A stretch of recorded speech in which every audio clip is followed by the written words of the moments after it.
Magsitayo na po ang lahat.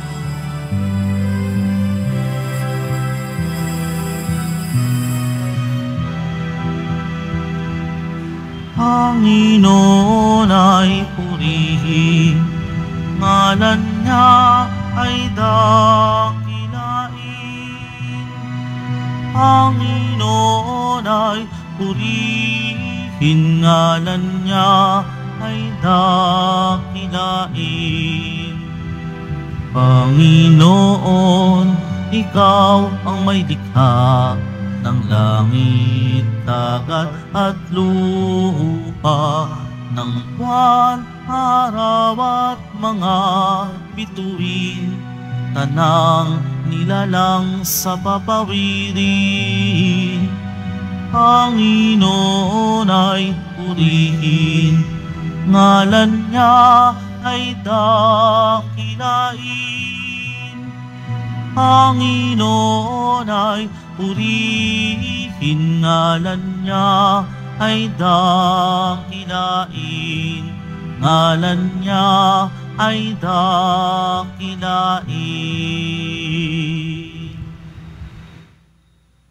Simulan po natin ang pagdiriwang sa ngalan ng Ama at ng Anak at ng Espiritu Santo. Amen. Sumainyo ang Panginoon. At sumayo rin. Mga kapatid, tayong lahat ay nagkakatipon bilang isang mag-anak ng Diyos sa pagdiriwang ng banal na Eukaristiya. Sa araw na ito, ginugunita po natin sina San Pedro Bautista at San Pablo Miki at mga kasama, mga martir.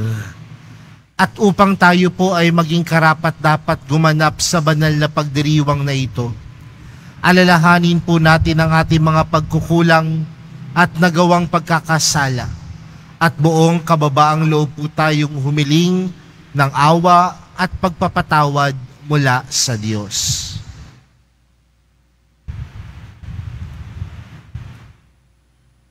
Inaamin ko sa makapangyarihang Diyos at sa inyo mga kapatid, na lubha akong nagkasala sa isip, sa salita at sa gawa, at sa aking pagkukulang. Kaya isinasamo ko sa mahal na Birheng Maria, sa lahat ng mga anghel at mga banal, at sa inyo mga kapatid, na ako'y ipanalangin sa Panginoong ating Diyos. Kaawaan tayo ng makapangyarihang Diyos, patawarin tayo sa ating mga kasalanan, at patnubayan tayo sa buhay na walang hanggan. Amen. Panginoon, kaawaan mo kami. Panginoon, kaawaan mo kami. Kristo, kaawaan mo kami. Kristo, kaawaan mo kami. Panginoon, kaawaan mo kami. Panginoon, kaawaan mo kami. Manalangin tayo. Ama naming makapangyarihan, ikaw ang pinagmulan ng matapat na paninindigan ng mga banal. Ang mga martir na sina San Pedro Bautista, San Pablo Miki at mga kasama ay minarapat mong tawagin upang mabuhay sa iyong piling. Matapos danasin ang krus ng pagtitiis sa kamay ng mga taga-usig, bunga ng kanilang pagdalangin para sa amin, mapangatawanan nawa namin hanggang kamatayan ang pananampalatayang aming pinanghahawakan. Sa pamamagitan ni Jesucristo, kasama ng Espiritu Santo, magpa sa walang hanggan. Amen. Magsiupo muna po ang lahat. Pagbasa mula sa unang aklat ng mga hari. Noong mga araw na iyon, tumindig si Solomon sa harap ng dambana ng Panginoon. Itinaas niya ang mga kamay at nanalangin ng ganito: Panginoon, Diyos ng Israel, sa langit at sa lupa'y walang ibang Diyos na tulad ninyo. Tapat kayo sa inyong mga pangako, sa inyong mga alipin. Walang maliw ang pag-ibig na ipinadadama ninyo sa kanila, habang sila'y nananatiling tapat sa inyo. Maaari bang manirahan sa lupa ang Diyos? Kung ang langit ang kataas-taasang langit ay di sapat na maging tahanan ninyo, ito pa kayang hamak na tahanang aking itinayo. Gayunman, dinggin ninyo ang dalangin at pagsamo ng inyong alipin. O Panginoon, aming Diyos, dinggin ninyo sa araw na ito ang mga panawagan ng inyong alipin. Huwag ninyong iwaglit sa inyong paningin araw-gabi ang templong ito. Yamang kayo ay may sabi, ang pangalan ninyo'y mamamalagi rito. Sa gayon, maririnig ninyo ang bawat dalangin ng inyong alipin tuwing mananalangin sa pook na ito. Dinggin ninyo ang inyong alipin at ang inyong bayan tuwing kami mananalangin sa lugar na ito. Dinggin ninyo kami buhat sa inyong luklukan sa langit at patawarin ninyo kami. Ang salita ng Diyos. Salamat sa Diyos. Ang templo mo'y aking mahal, Diyos na makapangyarihan. Ang templo mo'y aking mahal, Diyos na makapangyarihan. Nasasabik ang lingkod mong sa patio mo ay pumasok. Ang buo kong pagkatao'y umaawit na may lugod. Sa masayang pag-awit ko, pinupuri buhay na Diyos. Ang templo mo'y aking mahal, Diyos na makapangyarihan. Paningin, Panginoon, sa templo mo, mga mayay nagpupugad. Maging ibong layang-layang sa templo mo'y nagagalak. May inakay na kalinga sa tabi ng iyong altar.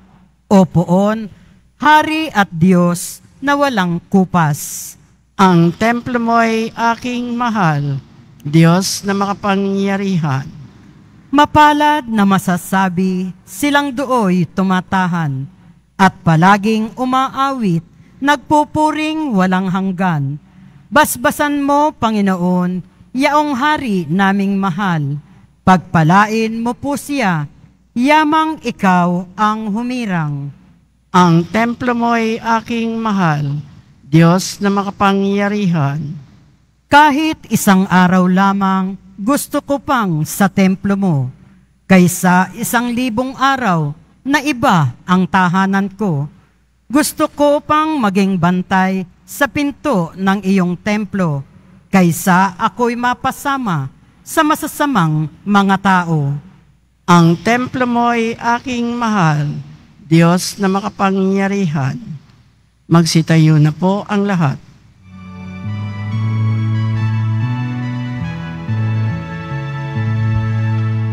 Hallelujah, Hallelujah, Hallelujah, Hallelujah.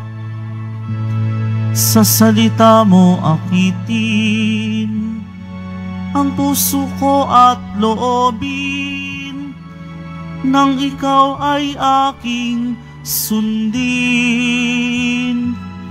Hallelujah, Hallelujah, Hallelujah, Hallelujah.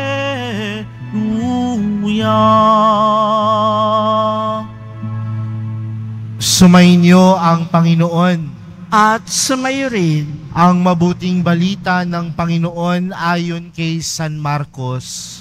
papuri sa iyo, Panginoon. Noong panahong iyon, may mga Pariseo at ilang eskribang galing sa Jerusalem na lumapit kay Jesus. Nakita nila ng ilan sa mga alagad ni Jesus ay kumain ng hindi muna naguhugas ng kamay sa paraang na ayon sa turong minana nila. Ang mga Hudyo, lalo na ang mga Pariseo, ay hindi kumakain hanggat hindi nakapaghuhugas ng kamay ayon sa mga turong minana nila sa kanilang mga ninuno. Hindi rin sila kumakain ng anumang galing sa palengke nang hindi muna ito hinuhugasan. At marami pang ibang minanang turo ang kanilang sinusunod, tulad ng tanging paraan ng paghuhugas ng mga inuman, ng mga saro, ng mga sisidlang tanso, at mga higaan. Kaya tinanong si Jesus ng mga Pariseo at mga Eskriba, bakit hindi sumusunod ang mga alagad mo sa mga turo ng ating mga ninuno?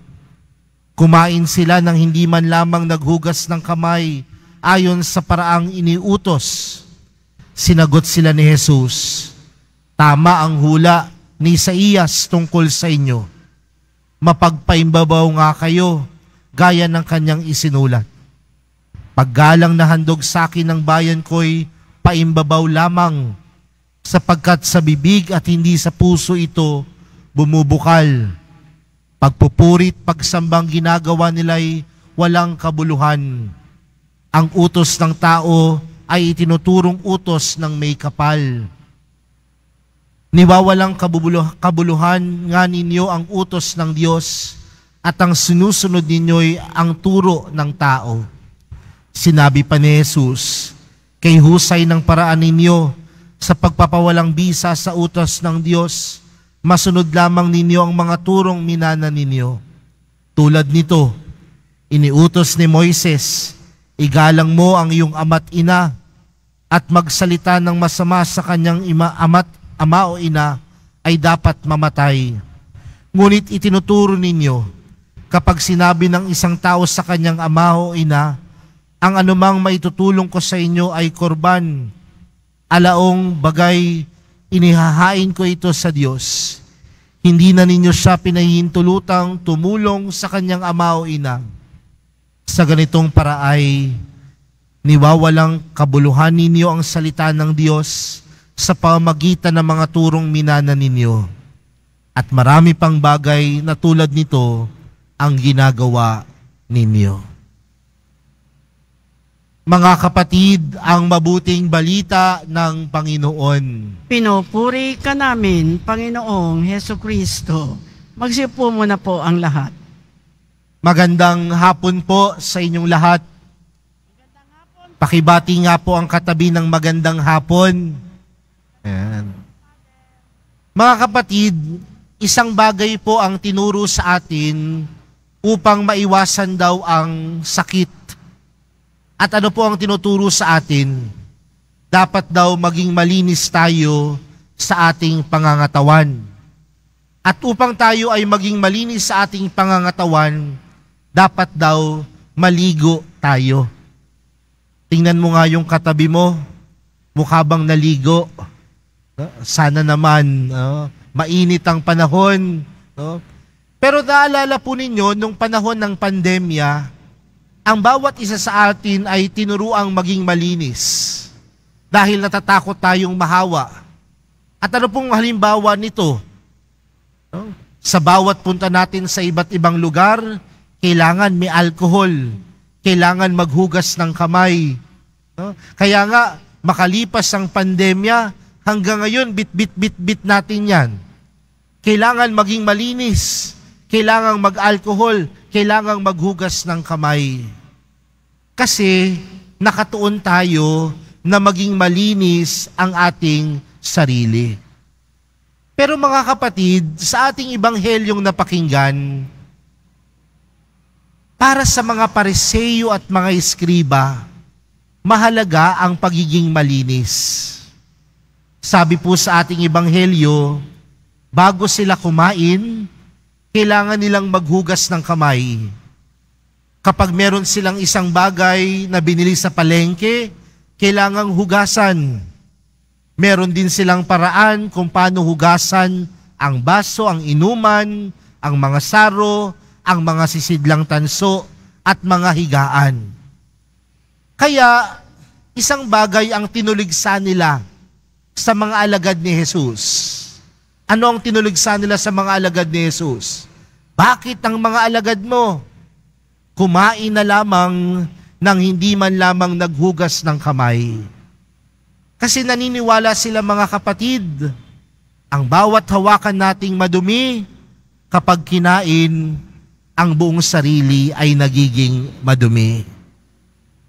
Pero mga kapatid, ano ang binigay na kasagutan ng Panginoon sa mga Pariseo at mga Eskriba? Mahalaga na maging malinis ang panlabas. Pero anong binigyang pansin ni Jesus? Mas mahalagang malinis ang kalooban. Mas magandang malinis ang puso. Pwede tayong humarap sa kapwa-tao natin na mukha tayong kagalang-galang, karespe-respeto, walang bahidungis ng pagkakasala dahil malinis ang ating panlabas. Pero tandaan natin mga kapatid, pwede natin linlangin ang kapwa-tao natin sa panlabas na kaanyuan natin, pero hindi natin pwedeng linlangin ang Diyos. Dahil alam ng Diyos, alam ni Jesus kung ano ang laman ng puso. Pwede kang maging mukhang mabait. Pwede kang maging mukhang kagalang-galang. Madali lang yan. Maligo ka, maghugas ka ng kamay, magbihis ka ng maganda. Pero ang panawagan ni Jesus, linisin ang puso. Mas mahalagang linisin ang kalooban. Mas magandang linisin at ang ating mga sarili. Kaya mga kapatid, siguro yan po yung hamon sa atin. Kung gaano tayo kalinis upang makaiwas sa mga sakit, sana ganun din tayo kalinis upang makaiwas sa pagkakasala. Kung gaano tayo kalinis upang hindi tayo magkaroon ng mga masamang karamdaman, sana ganun din tayo kalinis upang tayo ay makaiwas sa paggawa ng masama. Mga kapatid, sa araw na ito, wag lang sana nating bigyang pansin ang panlabas na kaanyuan. Madaling magpanggap, maligo ka lang.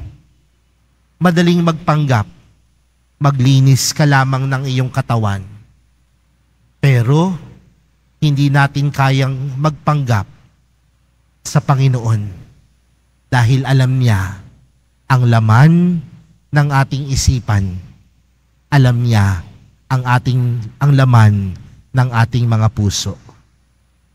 Sa pagpapatuloy ng misang ito, hayaan po natin ang mahal na pong Jesus Nazareno na linisin ang ating mga puso.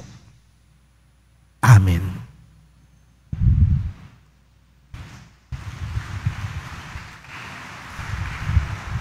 Magsitayo na po ang lahat. Minamahal kong mga kapatid, walang saysay ang ating pagsamba kung hindi ito nanggagaling sa pusong tunay. Manalangin tayo ngayon sa Diyos Ama upang gawin niyang malinis at tapat ang ating mga puso. Ang ating panalangin, Ama, buksan mo ang aming mga puso sa iyong puso. Ama, buksan mo ang aming mga puso sa iyong puso. Ang mga namumuno ng ating simbahan, naway laging gabayan ng liwanag ng Ebanghelyo at huwag nawa nilang hanapin ang seguridad sa mga makamunding istruktura. Manalangin tayo. Ama, buksan mo ang aming mga puso sa iyong puso. Bilang isang komunidad, naway wag nating isara ang ating mga mata sa tunay na pangangailangan ng mga mahihirap na ating kasama-sama. Manalangin tayo. Ama, buksan mo ang aming mga puso sa iyong puso. ang mga may sakit, naway mapalakas sa kanilang kahinaan at mapalaya sa kanilang karamdaman. Manalangin tayo. Ama, buksan mo ang aming mga puso sa iyong puso. Ang mga kapatid nating pumanaw na ay magkamit nawa ng kapayapaan ng Diyos. Manalangin tayo. Ama, buksan mo ang aming mga puso sa iyong puso. Makalangit na Ama, likhain mo sa amin ng tapat na puso upang aming ding mahalin at igalang ang aming kapwa na iyong pinahalagahan. Hinihiling namin ito sa pamagitan ni Kristo na aming Panginoon. Amen. Magsiupo muna po ang lahat.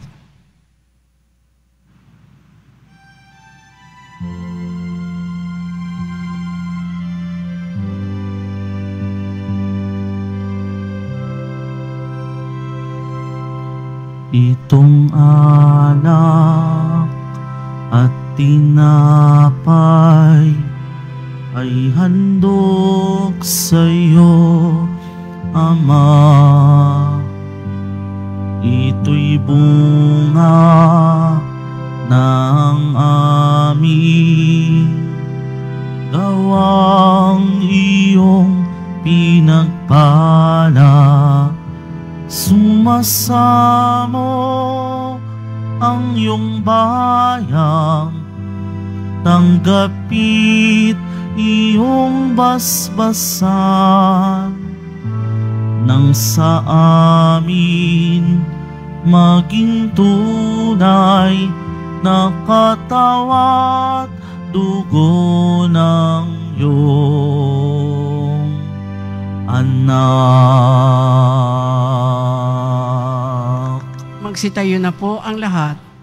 Manalangin po kayo mga kapatid upang ang paghahain natin ay kalugdan ng Diyos Amang makapangyarihan. Tanggapin nawa ng Panginoon itong paghahain sa iyong mga kamay, sa kapurihan niya at karangalan, sa ating kapakinabangan at sa buong sambayanan niyang banal. Ama naming lumikha, tanggapin mo ang mga alay na aming inihahain. Ngayong ginugunita namin ang mga banal na martir at ipagkaloob mong aming sambahin ang ngalan mo nang may katatagan sa pamamagitan ni Jesucristo kasama ng Espiritu Santo magpa sa walang hanggan. Amen. Sumainyo ang Panginoon. At sumayo rin. Itaas sa Diyos ang inyong puso at diwa. Itinaas na namin sa Panginoon. Pasalamatan natin ng Panginoong ating Diyos. Marapat na siya ay pasalamatan. Ama naming makapangyarihan, tunay ngang marapat na ikaw ay aming pasalamatan. Ngayong aming kagalakan na sina San Pedro Bautista, San Pablo Miki at mga kasama ay parangalan. Sila'y kapanalig naming may paninindigan na ikaw ay pahayag kahit sila'y mamatay, sapagkat minarapat mong kanilang matularan ang iyong anak na naghain ng sariling buhay. Tulad ng naganap sa iyong anak, ang dugo ng mga martir ay dumanak, hindi dahil sa katatagang likas, kundi dahil sa iyong bigay na lakas. Kaya kaisa ng mga anghel na nagsisiawit ng papuri sa iyo, nang walang humpay sa kalangitan, kami nagbubunyi sa iyong kadakilaan. Santo, Santo, Santo, Panginoong Diyos ng mga hukbo, napupuno ang langit at lupa ng kadakilaan mo. Hosana sa kaitaasan, pinagpala ang naparirito sa ngalan ng Panginoon. Hosana sa kaitaasan, magsiluhod po ang lahat. Ama naming banal, ikaw ang bukal ng tanang kabanalan, kaya't sa pamagitan ng iyong Espiritu, gawin mong banal ang kaloob na ito upang para sa aming maging katawan at dugo ng aming Panginoong Hesukristo. Bago niya pinagtiis ang kusang loob na maging handog, hinawakan niya ang tinapay, pinasalamatan kaniya, pinaghati-hati niya iyon, iniabot sa kanyang mga alagad at sinabi, tanggapin ninyong lahat ito at kanin. Ito ang aking katawan na ihahandog para sa inyo.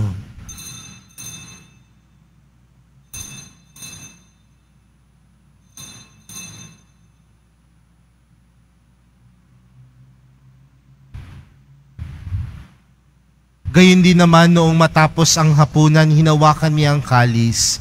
Muli kanyang pinasalamatan. Iniabot niya ang kalis sa kanyang mga alagad at sinabi, "Tanggapin ninyong lahat ito at inumin. Ito ang kalis ng aking dugo, ng bago at walang hanggang tipan. Ang aking dugo na ibubuhos para sa inyo at para sa lahat, sa ikapagpapatawad ng mga kasalanan. Gawin niyo ito sa pag-alala sa akin."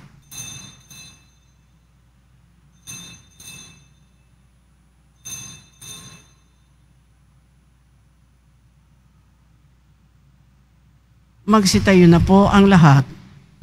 Ipagbunyi natin ang misteryo ng pananampalataya.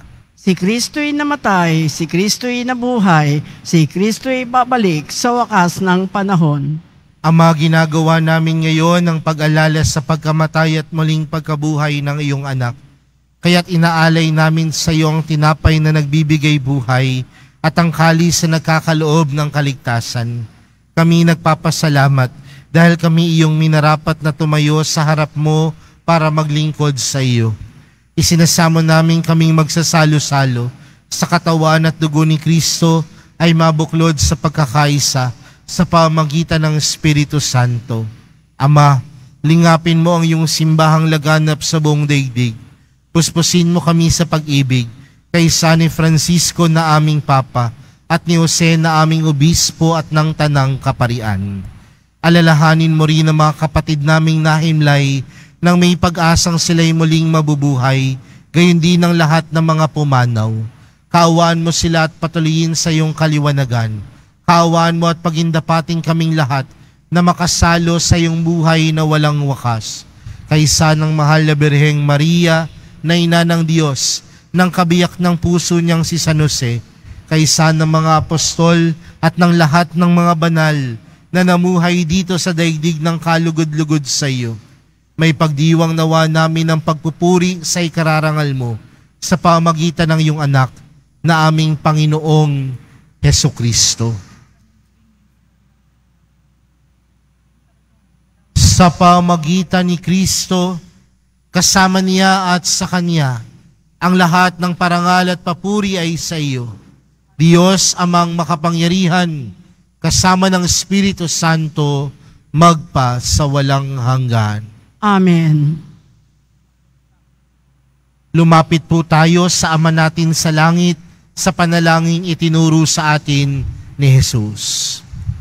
Ama namin, sumasalangit ka, sambahin ang ngalan mo, mapasa amin ang kaharian mo, sundin ang loob mo dito sa lupa para nang sa langit.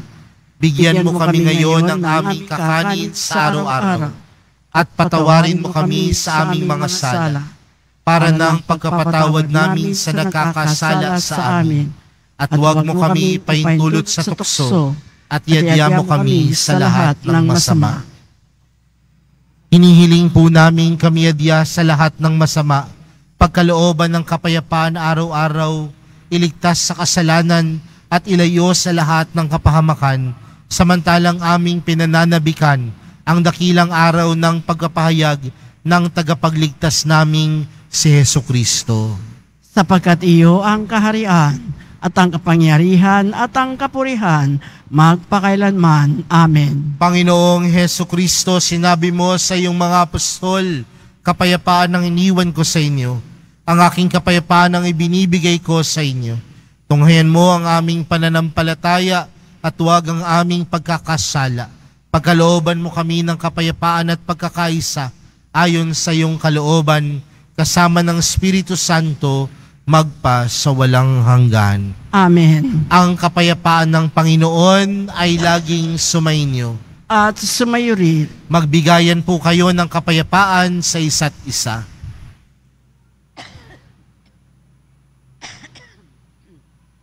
Kordero ng Diyos na nag-aalis ng mga kasalanan ng sanlibutan, maawa ka sa amin. Kordero ng Diyos na nag-aalis ng mga kasalanan ng sanlibutan, maawa ka sa amin. Kordero ng Diyos na nag-aalis ng mga kasalanan ng sanlibutan, pagkaloob mo sa amin ang kapayapaan, magsiluhod po ang lahat.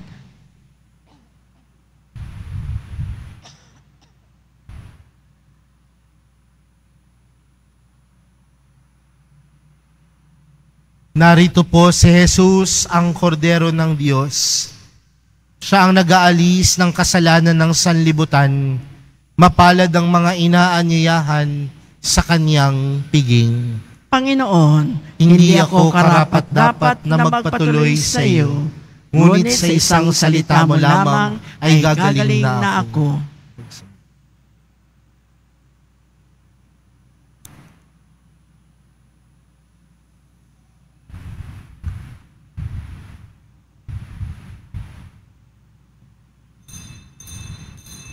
Para sa lahat ng tatanggap ng banal na komunyon, sasagot po tayo ng amen pagkasabi ng pari o na lay minister ng katawan ni Kristo at isubo agad sa bibig bago malis sa harapan ng pari o lay minister. Sumunod po tayo. Maraming salamat po.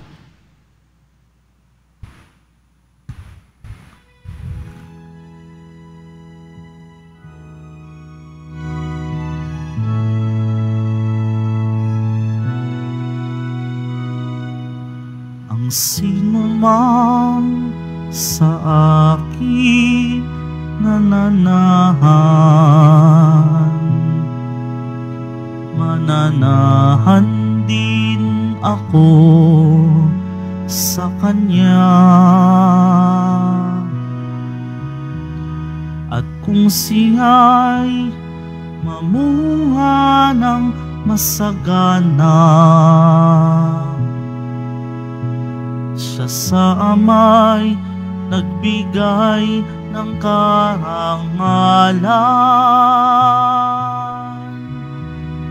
Mula ngayon, kayo'y aking kaibigan. Hinango sa dilim at kababaan, kaibigay mag-aalay ng sarili niyang buhay, walang hihigit sa yaring pag-aalay.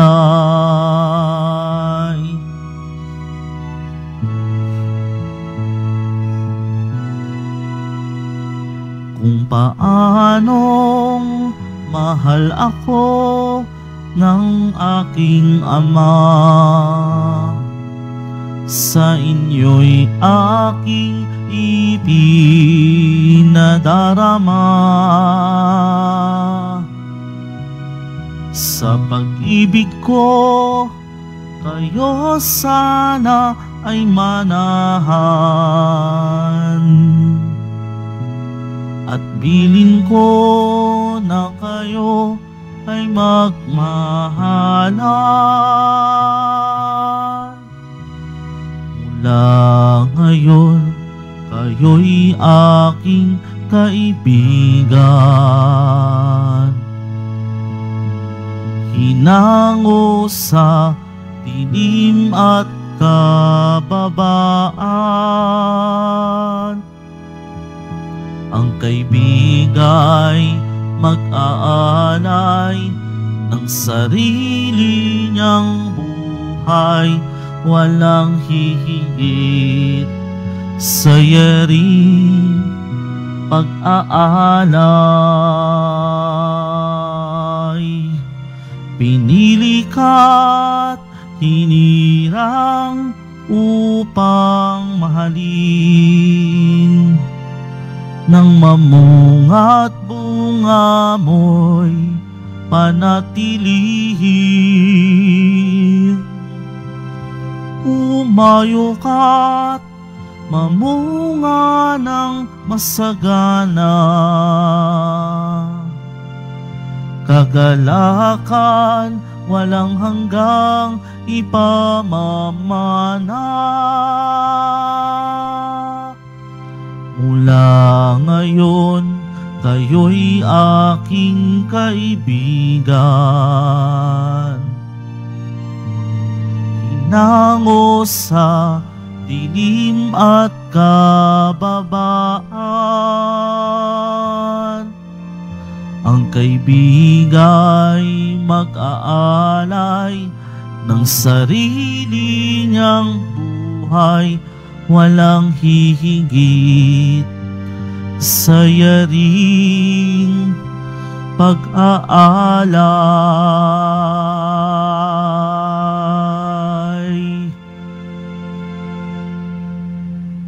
Inihahandog po ng simbahan ng Quiapo ang Nazareno Medallion. Ito po ay nagkakahalaga ng 20 pesos. Mabibili pa rin po ang ating opisyal na imahe ng Jesus Nazareno. Ang large size ay nagkakahalaga ng 2,500 pesos. Ang medium size ay 1,000 pesos at ang small size ay 600 pesos. Ang mga ito po ay mabibili lamang sa ating Parish Finance Office. Ang malilikom po na pondo ay gagamitin sa pag-aayos ng ating Adoration Chapel at Baptistry. Pagkatapos ng misa, wiwisikan po ang lahat ng banal na tubig. Pinakikiusapan ng lahat na manatili lamang muna sa inyong mga lugar, tangi sa Quezon Boulevard o sa Plaza San Juan lamang ang labasan ng lahat. Sumunod po tayo. Maraming salamat po sa inyong pagdalaw at pagsisimba sa Basilica Minor at Pambansang Dambana ni Jesus Nazareno. Magsitayo na po ang lahat. Manalangin tayo. Ama naming mapagmahal, pinagniningning mo ang misteryo ng krus sa mga martir mong banal. Ipagkaloob mo kaming pinatatag ng banal na paikinabang ay makapanatiling matapat kay Kristo sa pagmamalasakit sa tanan, sa pamamagitan niya, kasama ng Espiritu Santo, magpa sa walang hanggan. Amen. Sumainyo ang Panginoon. At sumayo rin. Mahal na pong Jesus Nazareno, inihayag mo sa pamamagitan ng krus ang walang maliw na pag-ibig ng Diyos sang katauhan. Pakinggan mo ang kahilingan ng iyong angkan na nagsusumamo sa iyo. Makamtanawa nila ang iyong katugunan at tanggapin ang kasagutan na may utang na loob na tinatanaw. Basbasan din po ninyo ang mga daladala nilang mga imahen at dasalan. Sa pamamagitan ng bendisyon na ito, naway maalala nila ang mga pangako nila noon sa binyag, na ikaw ang kanilang iibigin at paglilingkuran bilang Panginoon, magpa sa walang hanggan. Amen. At pagpalain po kayong lahat ng makapangyarihang Diyos, Ama, Anak, at ng Espiritu Santo.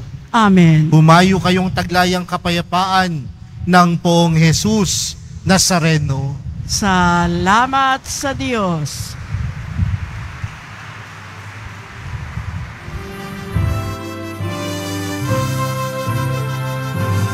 Nuestro Padre Jesus Nazareno, sinasamba ka namin, pinipintuho ka namin, aral mo ang aming buhay at kaligtasan. Nuestro Padre Jesus Nazareno, iligtas mo kami sa kasalanan. Ang krus mong kinamatayan ay sagisag ng aming kaligtasan. Nuestro Padre Jesus Nazareno, dinarangal ka namin. Nuestro Padre Jesus Nazareno, nilulwalhati ka namin. Nuestro Padre Jesus Nazareno, dinarangal ka namin. Nuestro Padre Jesus Nazareno, nilulwalhati ka namin.